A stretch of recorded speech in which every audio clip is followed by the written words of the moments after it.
Hello, everyone, and welcome to Fate, the Nodes, and the Feminine Thread.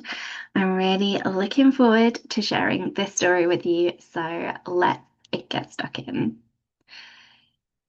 I want to start with this image for you to just really get to know the Moirai, who we are going to be meeting today through this story. Three women sitting at a loom, working in the dark. One is spinning, drawing raw fiber into thread. One is measuring, holding the thread against some invisible standard that only she can read. And one holds the scissors. She is waiting. They have been there since the world as we know it began, and they will be there after. These are the Moirai, the Fates, the Weavers.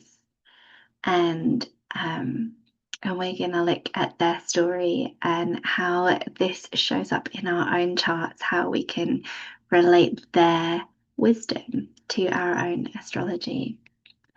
So first, I'm going to introduce myself. Hi, I'm Gemma Kilala Barnard.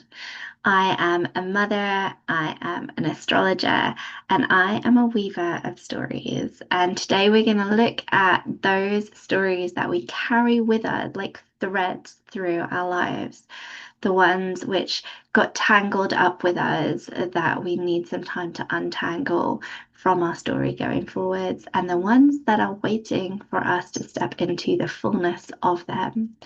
We are all made of so many stories, and they all have something beautiful and important to bring to our lives. And so the Moirai, they have many faces. And so all of my images are very different of these same goddesses. They shift through culture, through time, through even like within their own time, through the different areas in which they were worshipped and in which people communed with them and told their stories. They even showed up slightly differently there. Some with the oldest stories say that they were the daughters of Nyx, the goddess of the night, and then later stories had them as the daughters of Theseus and Zeus, the goddess of law and order, and obviously Zeus, the king of the gods. And so they have this essence of being something that is older, but also in some ways being daughters of Zeus, daughters of the god of Olympus. Um, but they were said to visit a child when they were born and spin the thread of its life. They create the length, the texture, the opportunities that would be given to that child. And they would spin this thread and then they would leave and allow its fate to unfold. And they are very much goddesses who watch and who are following the way that things are rather than creating fate. They are, in many ways, it seems, also bound by fate, as we all are. And I also like fate can be quite a loaded word, quite a loaded concept. And so we are gonna try to disentangle some of that a little bit as we go along. But I would encourage you to think of fate as what is given to you, like the thread that is given to you, not the things that have happened to you or what is done to you or something that is that you are bound by, but more something that gives you opportunities, something that gives you life. So the first of these goddesses of the Moirai is Clotho. She's often depicted as the youngest of the three. She's the one who spins, and her name simply means spinner. She draws the raw material of a life and sets it turning. She's the origin, the breath, the moment that the thread catches and holds. She's that like first moment of life. and the one who creates that, like the texture, almost the like the inheritance that that person comes into this world with. Next, we have Lachesis. I'm not entirely sure if I'm saying their names right, but Lachesis, it sounds right. She who measures, and her name means the one who draws lots, the allotter, which I think is really interesting because when we think of drawing lots, I think we tend to think of that as like a game of chance, almost a gamble. But in like back in Greek culture, it would have been seen as more of a like allowing the divine to decide. If we don't have any conscious choice over how the lots are going to fall, then it is left to some kind of higher power. It is left to the universe, to God, to decide. And so she is the allotter, the one who measures out this thread and who sees she sees how the life is going to unfold as we are living it. So she holds the thread against the rod and measures out what has been given to us for our lives. And finally, we have Atropos, and her name means the inevitable, and she carries the scissors. And at the appointed moment, not a moment before, not a moment after, she cuts the thread, which marks the ending of the life. But in our story, we are going to look at this more as like there are many threads running through our lives, and there are many endings and beginnings that we move through our life. And I think that that the nodes will tell the story of all of these endings and beginnings that we move through. And so we're going to look at her in that way as the keeper, the scissors that cut, that mark the endings and new beginnings, not necessarily death, although that is obviously how she would have been seen in Greek culture. And again, coming back to this theme of fate, you were born with a particular thread. It has a particular weight and color and direction. And the things that have happened to you have shaped that thread, pulled it, frayed it, sometimes almost broken it, but the thread is still yours. There's still a direction that it is being drawn towards. Fate is not a script, it's not a prison, it's a compass bearing, a loom that holds you while you weave. It doesn't determine every knot or what you do, it's what you've been given, how you move, how you respond, how you orient yourself. And all of that is still yours. These are still your choices. This is still your life to live. It's just that, and I think this is something that we really do see. We've all been given a different thread, and they will have, like how our lives will have different trajectories just based on how we came into this world, like who we are connected to, even what our personality is, makes a lot of choices for us. But that doesn't mean that we don't get some autonomy and some control over that as well. And so, yeah, I would encourage you to not allow this to take away your sense of sovereignty, your sense of the ability to determine your own fate, because I feel like this can be really supportive of following your own desires and finding your own dreams. So let's look at the triple goddess across cultures, because I think that that is one of the things that really underpins this is such a universal theme. Like even in the Greek pantheon, they also had Hecate, this triple-headed goddess of witches, who yeah, keeper of the crossroads. But the Norse had the Norns, who were very similar, three goddesses who sat beneath the world tree, and they were oracles and weavers, weaving the fate of gods and humans. The Romans had the Parse, and Roman and Greek mythology are almost like an overlaying. So the Parse are almost the same goddesses, just by slightly different names. And in Celtic traditions, we see the Morrigan, a triple goddess associated with a threshold and what lies beneath. and the kind of wisdom that doesn't comfort but clarifies. And so why three? Why three goddesses? Why feminine? Why dark? So the three is like it's a really in numerology, three is this number of creativity. Number one is like wholeness and completeness. It doesn't need anything else, but it is ultimately alone. That is the essence of being one, is being alone and complete as that one. The number two creates polarity, creates this opportunity for relation, but also one is defined by the other. It invites oppositeness and contrast and polarity. And three takes away the polarity. It becomes the like um, beginning, middle, end, mind, body, soul. It has this a different form of wholeness about it. It invites nuance. It creates a middle, like a middle somewhere between the polarity, or a triangle, which like is like the strongest simple structure that you can create as a triangle. And we see that through structures everywhere, in buildings and stuff. It is, and the triangle is also the symbol that's associated with the elements earth, air, fire, and water are just triangles in different configurations. And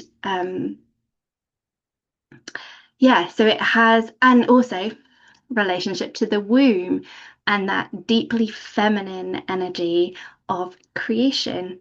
And so when we see the womb as that like creative portal, the through which life can be created, it has this um, very feminine, very dark energy about it, but it's also about creation. And we often, in this time, look to the dark as being something that is taboo or that is not as good, not as pure, not as holy as the light. But I think that when we look at the reality of things, in the dark, we have connection to the stars. Like we can't see the stars without the darkness. The dark is the essence of that womb-like creation space. It is about being interior, being without light, and creating in that space. Um, and so there is this really beautiful connection of three and feminine triple goddesses that I think is really important to address, because they have been um, embraced by all kinds of cultures all over the world, this idea of the triple goddess. And I think it's important to really understand why three is important, especially in this looking at the nodes, looking at any axis in astrology, because it leans towards polarity, like one side and the other, and they lean towards being opposites. But the highest path through this nodal journey is to bring the gifts of both sides. But I'm getting ahead of myself. We haven't even spoken about the nodes yet. So what are what are the lunar nodes? This is not my finest picture. I apologize for the image, but I think it explains it fairly well. So here you've got the path of the sun here in this like solid line, and the path of the moon in a dotted line. Apologies for the astronomy, but I think it really helps to visualize that the nodes are not they're not an object in space. We won't be able to see them through a telescope. But this point where the sun's orbit and the moon's orbit crosses is really important because that's how eclipses happen. That there's this magical coincidence that the probably not a coincidence if we're honest, is it? The Earth and the Sun and the Moon are like the perfect distance and the perfect size that the Moon will completely block out the Sun from our perspective on the Earth when they line up. And on the other side, that the Earth is the exact right size to completely block out the sun from the moon so that the moon goes dark from our perspective. It is just incredible. Like if it had been slightly different distances, slightly different sizes, it would not work like this. Um, and I think that's worth noting that this is magic. This is incredible. But the North Node and the South Node are at these points where their orbits cross. So if we think of this complete orbit of the sun as a year, you can see that the sun will pass this crossing point twice in each year. And we'll come back to eclipses in a little bit, but essentially the full moon and the new moon that land closest to one of these nodes are definitely, are definitely going to be an eclipse. And sometimes, depending on where they land, you might get three in a row as well. So you can have between 4 and 6 eclipses in a year, depending on exactly where the new and full moons are landing. And so the South Node, this is the bit that you're obviously here for, not the astronomy, but I thought it was worth like sharing that because I do think it's amazing. And sorry, I'm clicking all the buttons here. And yeah, it helps us to visualize what it is that we are relating to when we relate to these points in space, these planets and objects and places like the nodes. Um, it's good to have some idea of what it is that we're talking about because it's easy for it all to get so woo that nothing really makes sense anymore. Anyway, the South Node. This is the thread that's already spun. The place in your chart that feels familiar, your inheritance, the instincts that you arrived with, the ways of being that come easily, and the patterns that feel like home, even when home is not entirely good for you. Past life energy and ancestral patterns. I want to take a moment to speak to that past life energy because I know not everyone is going to relate to their chart in this way. Not everyone believes in past lives. I find it a really helpful story, particularly when we're looking at the nodes, to believe that we come from somewhere, that we have some history beyond this lifetime. It helps to explain things. And I think that it is a story that is useful to just try on, like see how it feels, see what it explains for you. You don't need to know exactly what your past lives were. You don't need to do some past life regression or take any of that at face value. I really do believe that we do have access to every memory of every person on the world anyway. Like they exist in places and in things, and we can connect to them. So not everything that we see is necessarily has to be our own past life. But if we can connect to those things, then they can influence us in the way that our life is playing out. So being aware of those kinds of energy patterns, wherever they may come from, whatever you want to, whatever story you want to tell yourself, because your mind can give you a story that helps you understand something, whether that story is true or not. So I just want to make space. I want to make space for us all to hold our stories lightly because we don't know how long we're going to carry them for. I think most people shift their stories about, life, the universe, and everything and how that stuff works. We're all shifting that throughout our lifetimes. So allowing these stories to be with us for a time, even if it's just for the next hour, to sit with that and allow it to reveal to you some inner truth about yourself. I think it might be useful, but take it or leave it. And there are ways of moving through the world that feel so natural to us that we barely notice them. We reach for them without thinking. The grooves that we slip into when we're tired or scared or on autopilot, this is the South Node. These are the patterns that are so deep within us that we maybe don't even understand or know the origin, but they are unique to us. This is Clotho's domain, what has already been spun. what you brought with you. It's the raw material of your thread, the beginning of the story, and not the whole of it. And so I want you to ask yourself, are you still living at the South Node? Are you weaving the same patterns that were woven before you arrived? Because that's not the end of your story. We're moving towards the North Node. And the North Node is the direction of growth, the unfamiliar territory that feels both terrifying and deeply alive.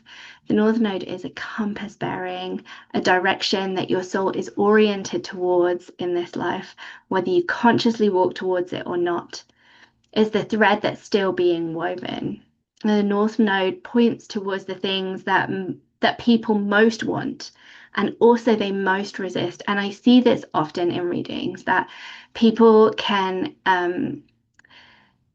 they can see something that they really want to move towards a new identity, a new way of being, a like shifting patterns in their lives, but also they're like, oh, but not right now because of where I'm at in my life, because of the things that are going on.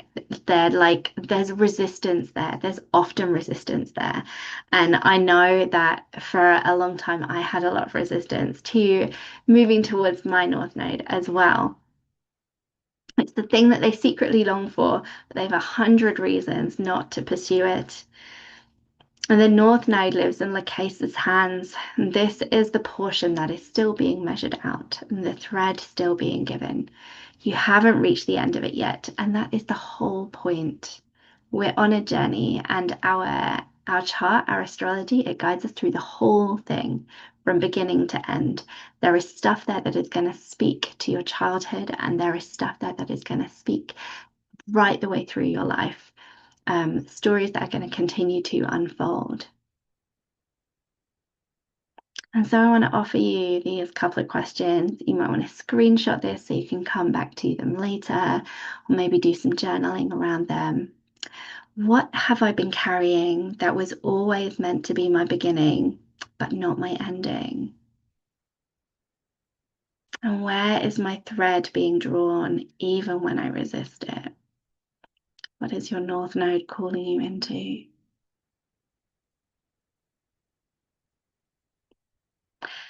So another thing that I think is important to think about when we're looking at our nodes is the way that they cycle.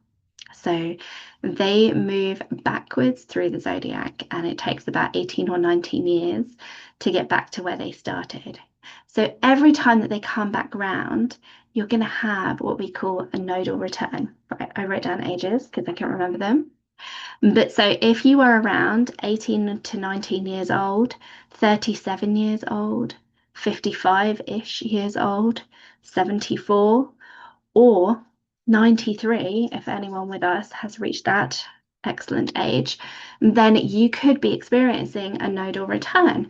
And I wanted to share a little bit about my story because when I was 18, 19 years old, when I had my first nodal return, my mum got cancer.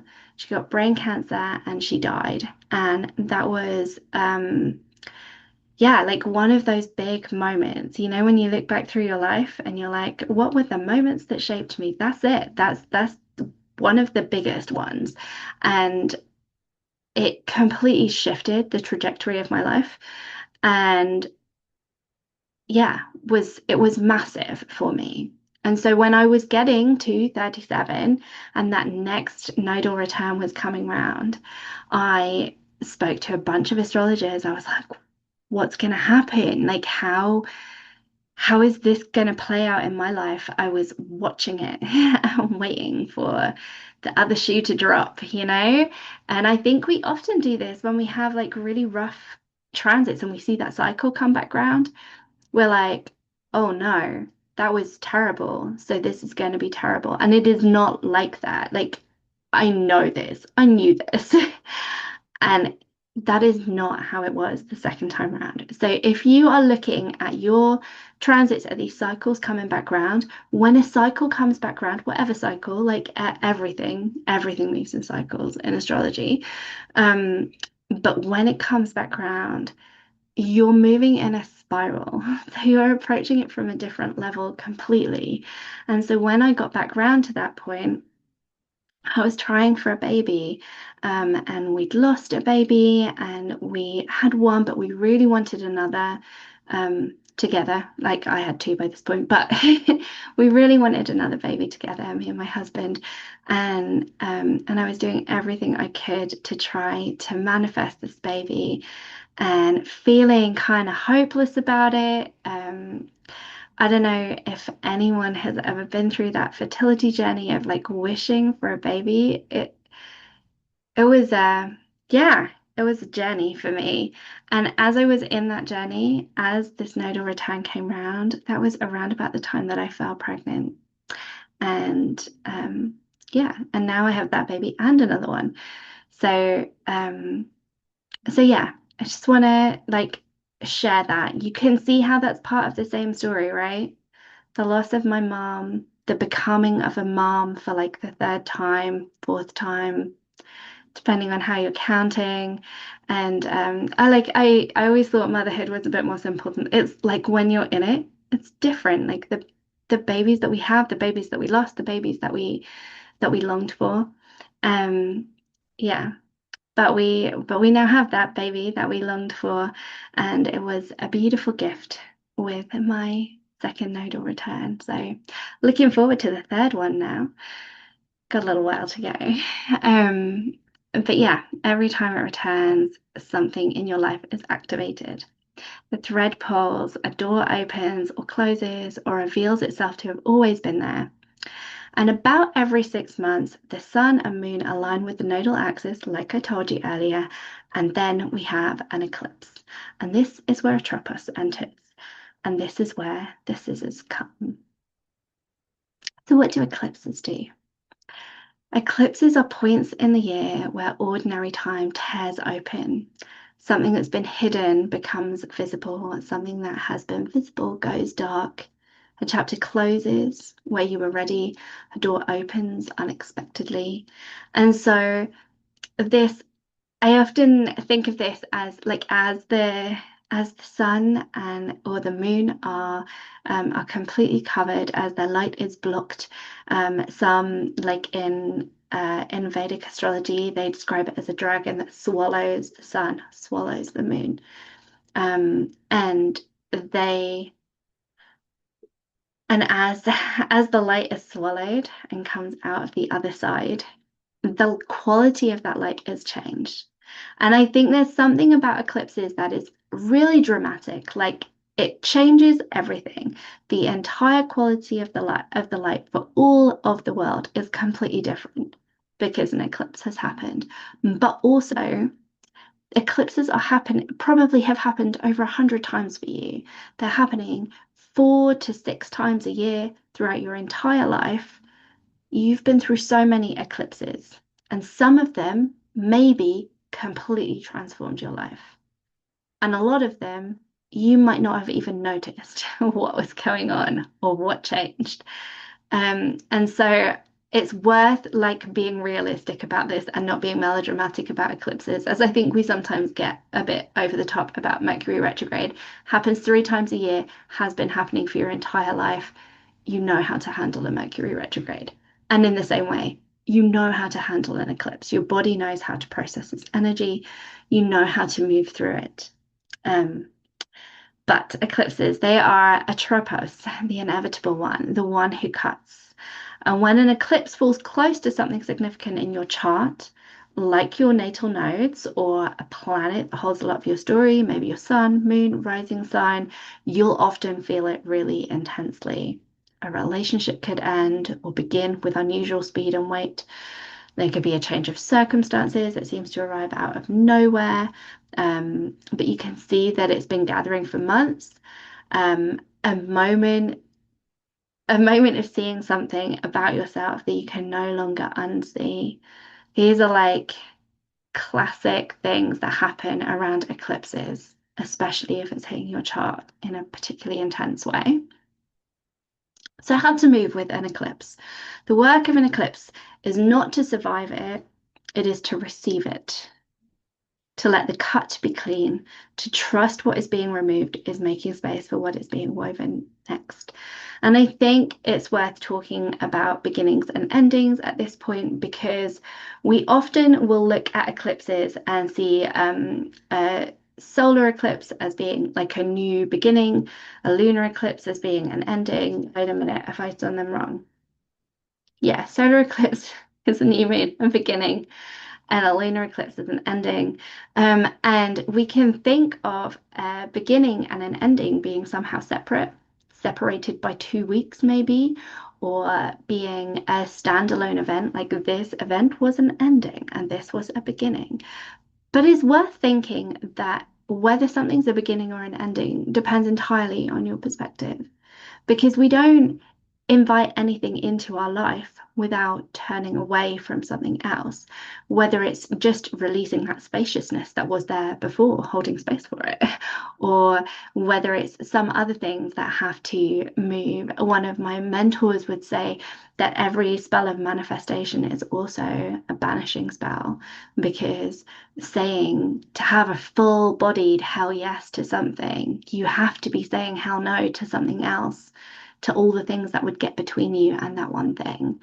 And so understanding that endings and beginnings are completely linked, that they are one and the same, and that the way that we view them is going to depend entirely on our perspective. So, how to work with eclipses. Slow down before, not after. The 2 weeks surrounding the eclipse are not a great time to force decisions, accelerate projects, or push through. The loom is doing something, let it work. And so the timing that I use personally to work with eclipses, and you'll like when you're being consciously aware of moving through eclipses, you'll be able to like feel what works for you and where it's landing in your body, in your life.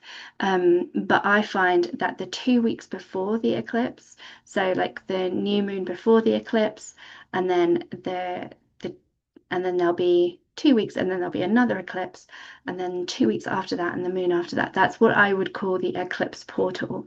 So it's like 6 weeks or maybe 8 weeks if it's longer. So for us, the eclipses that we're just coming into, because we've got eclipses on the 12th of August and the 28th of August. So I would go from the 29th of July, when we have a full moon in Aquarius, and I would let that 2 week run up be like, we're preparing for eclipses. My system is preparing for eclipses. And so we're going to just let stuff land where it lands.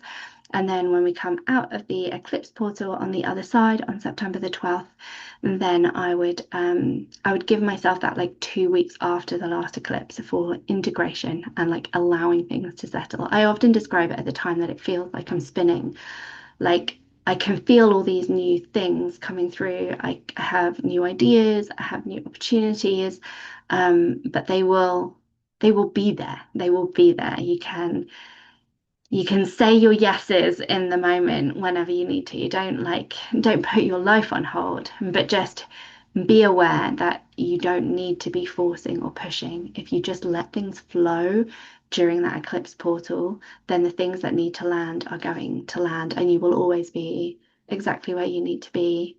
I think that is always true. Wherever you are is exactly where you need to be in this moment.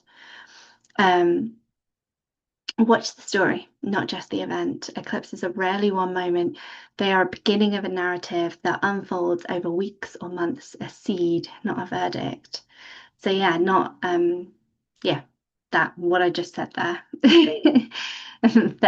That moment is not the thing that shapes everything. It will unfold over time, and you will see what grows from it. But it's not necessarily, again, not something that needs to be forced. The seeds that are planted during an eclipse are going to grow how they are meant to grow. Notice what arrives and what leaves. Giving it your conscious attention will open up all kinds of new things for you, and like a new way of understanding yourself and understanding how you move through eclipses that you'll be able to use twice a year for the rest of your life. If you're just consciously noticing how you're responding to eclipses, what kinds of things are arriving and leaving, what is shifting and changing, and where are you moving towards, that will be really valuable information that you'll be able to incorporate into your life as you move forwards through other astrological transits as well. Trust the cutting. When a tropos arrives, or when something ends, when a door closes, the invitation is not to argue, it's to ask what is being freed, what space is this making? Just trust that things that need to go are going to go, even if it's painful, even if you want to hold on to it. We can cause ourselves so much pain by fighting against fate, fighting against the inevitable, fighting against the work that is being done with us, through us, for us, in whatever season we're in. And this doesn't just apply to eclipses, this applies to all kinds of transits. There are transits that are tough, that change your life in ways that you maybe weren't looking for. Saturn transits, Uranus transits, they can turn your life on its head. And if you fight them, Pluto transits especially, if you fight them, they're not going to be better. You can't change the way that things are going. But you can make it easier on yourself by trusting that you will end up in the right place always. So here are some dates for your diary. You might want to screenshot these, or to be honest, like it's not hard to look up when the eclipses are. You could Google this whenever you need it. But here are some eclipse dates. We've obviously got these ones that happened earlier this year, and then the nodal shift, which we're just about to talk about. And then these ones are just about coming up. August 12th and August 28th are our next eclipses this year, right after that nodal shift. So that'll be a really interesting time, I think. Definitely some big things coming through. So let's talk about this nodal shift because it's important. So the South Node is moving into Leo, and this means that the collective is being asked to release something. In Leo, that solar performance, the need for individual recognition, the narrative of the singular sovereign self, the one who shines alone, who is seen and celebrated as the exceptional one. There's grief in this. The Leo South Node is the archetype of the radiant heart. But the loom is saying that it's time to enter a new story. And that new story is us moving towards the Aquarius North Node. The collective is being drawn towards belonging, community intelligence, the future as something that we build together rather than something exceptional individuals deliver to us. The wisdom that lives between people, not just within them. The network, the collective, the idea that the whole might be stranger and more beautiful than any one of us could contain alone.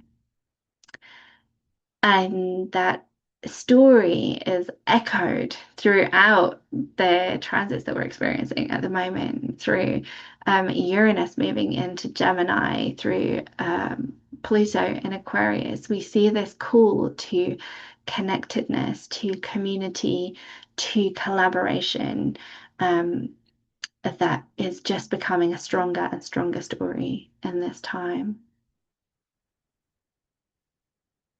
And so let's talk to your North Node and South Node. If you know where your North Node or South Node is, feel free to stick it in the chat, or share it with me.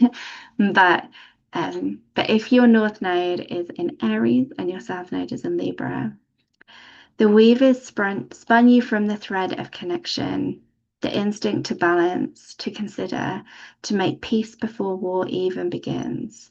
But Clotho's spindle is pulling towards something rawer now. The self that acts before it consults, the courage that doesn't wait for consensus. Your thread is learning that sometimes the most loving thing you can do is be fiercely loyal to yourself.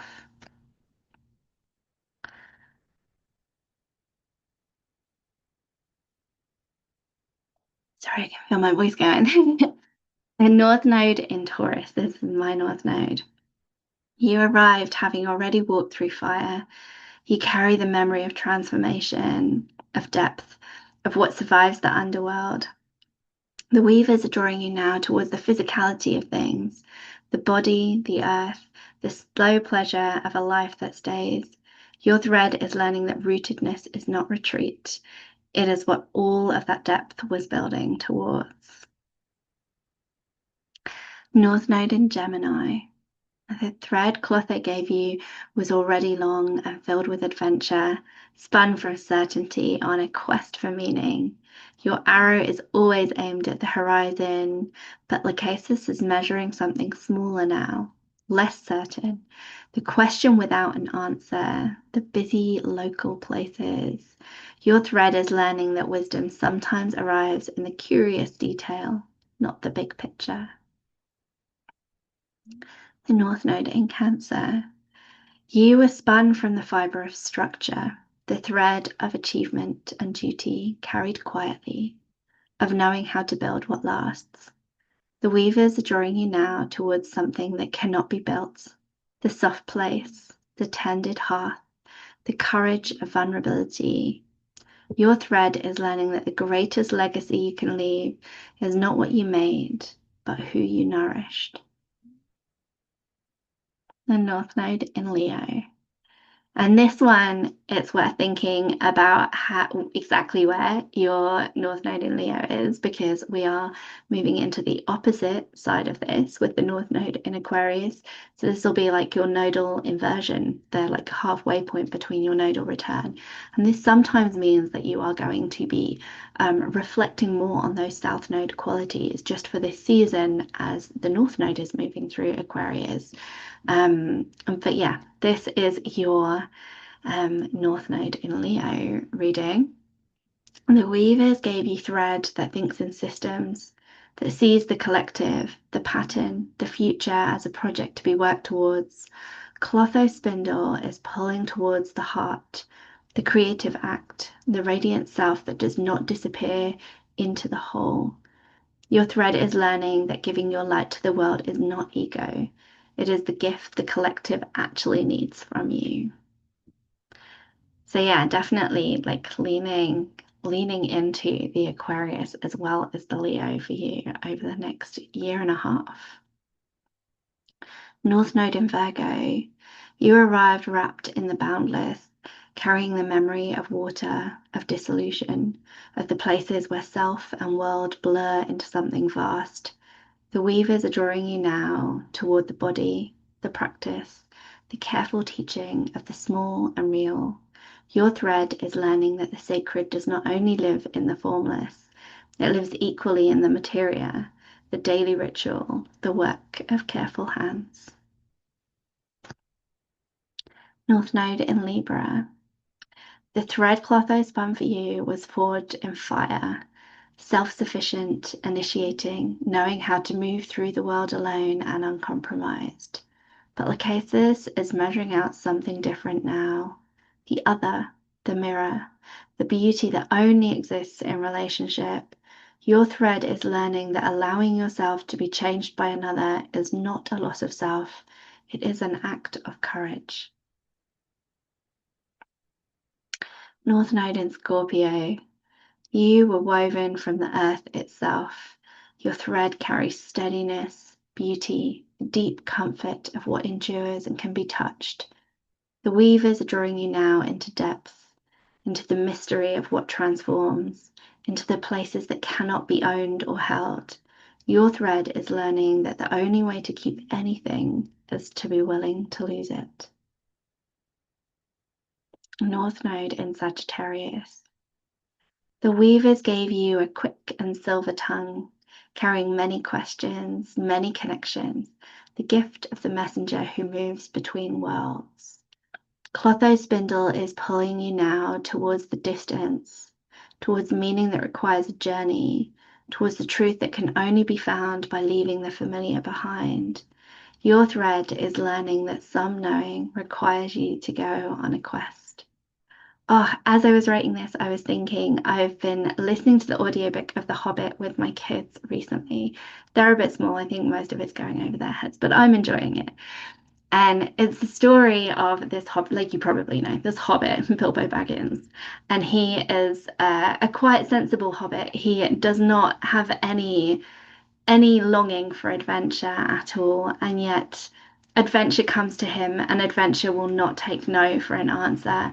And as he goes on this quest, it is revealed that actually his love of riddles, his ability to throw a stone that has been refined through bowling and playing ball games this whole time, that these things um, that are skills that he has been refining in his quiet, ordinary life that he thought was preparing him for quite an ordinary life. They were actually preparing him for this great quest, for this great adventure, to find this great treasure and to face a dragon. And there's something about this North Node in Sagittarius that feels so aligned with that. But also, I think that's a story that runs through all of them. Like we are all being prepared for something that is different than what we thought we were preparing for. That's the nodal journey. They are opposites. They're opposite sides of the zodiac. And so the things that are the gifts that you came into this world with, they absolutely prepare you to move into the opposite gifts. And they are so complementary. And when you bring them together, when you move towards that north node and you bring the knowledge and the richness and the wisdom of your time in that south node space, then you realize that actually they are two sides of the same coin, that they are much closer than we once thought. Anyway, slight deviation. North Node in Capricorn, you were spun from the warmth of tending, the instinct to nourish, to protect, to make the world feel safe for those you love. But the weavers are drawing you now into the cold clarity of legacy, what you will build, what will outlast you, what mark your life will leave on the world. Your thread is learning that your care for others is most powerful when you allow it to build something that lasts. North Node in Aquarius. This is where the nodes are moving into very soon. And so this will be your nodal return over the next couple of years. The weavers gave you a thread that shines, wound through with warmth, with the gift of presence, with the sovereign self that knows how to be seen. Clotho Spindle is pulling now toward the collective, towards the community that needs your light woven into theirs, towards the future that can only be built by many hands. Your thread is learning that belonging is not diminishing your radiance, it is what gives your light somewhere real to land. And Pisces, the final north node. You arrived carrying thread precise and purposeful, carrying the gift of discernment, the eye that sees what is broken and knows how to mend it. The weavers are drawing you now towards the unmendable, towards the current that carries you, towards the compassion that does not require a solution, towards the mystery that asks only for your presence. Your thread is learning that surrender is not failure. Sometimes it is the most skilled thing you can do. And so, as we reach the end, I want to offer you these gentle reflections, maybe to screenshot and revisit later. What South Node stories am I ready to release? What North Node stories do I feel awakening in me? And are there patterns or threads that I'm holding that are ready to be cut? And if you would like to go deeper with this, I offer readings. I offer a short 15-minute reading where I will record me talking through your chart and explaining to you what I see. You can also, if you want to, send me a question if there's something specific you want me to look at, or something specific that's happening in your life that you'd like me to explain what the astrology is saying to that situation. You can ask that. Um, you can pick an initiation reading, which is like a one-to-one Zoom call for 90 minutes where we'll go through your chart together. I did a flame tending Telegram immersion where we will connect on Telegram and exchange voice notes with each other. So I'll be able to give you a full reading, but over a longer period of time. So you'll have a lot more time to ask questions and to really do a deep dive. But also you don't need to carve out that 90 minutes for the reading. So this is a reading that I designed when I was in those just returning to work after being postpartum, and I had a small baby around, and I could maybe find 5 or 10 minutes here or there to leave voice notes, but it was really difficult to have a fully quiet 90-minute section in my life. So if you are at one of those stages, flame tending might be the reading for you. Or a cauldron if you would like to work with me one-to-one over 3 or 6 months, and we will create a bespoke container for you, and that will be based entirely on like what's going on in your life and what's going on in your astrology and supporting you through that. And I'm working with someone at the moment, and we are doing some spell work alongside. We are really like leaning into some big, deep themes in her chart, which I am absolutely loving. So if you want to book one of them, I'd love that.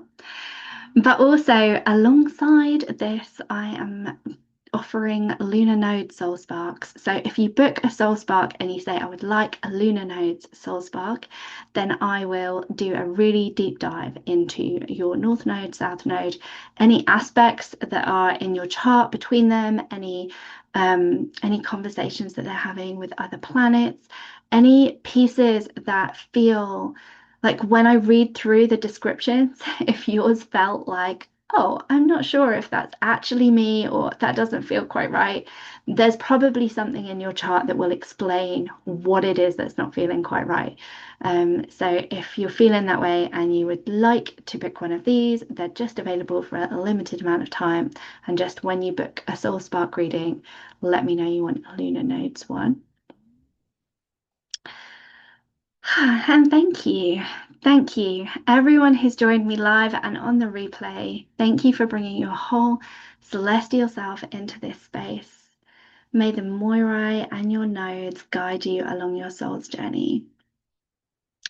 And now I'm going to end this recording, and we are going to move into a Q&A session for people who are here live. Thank you.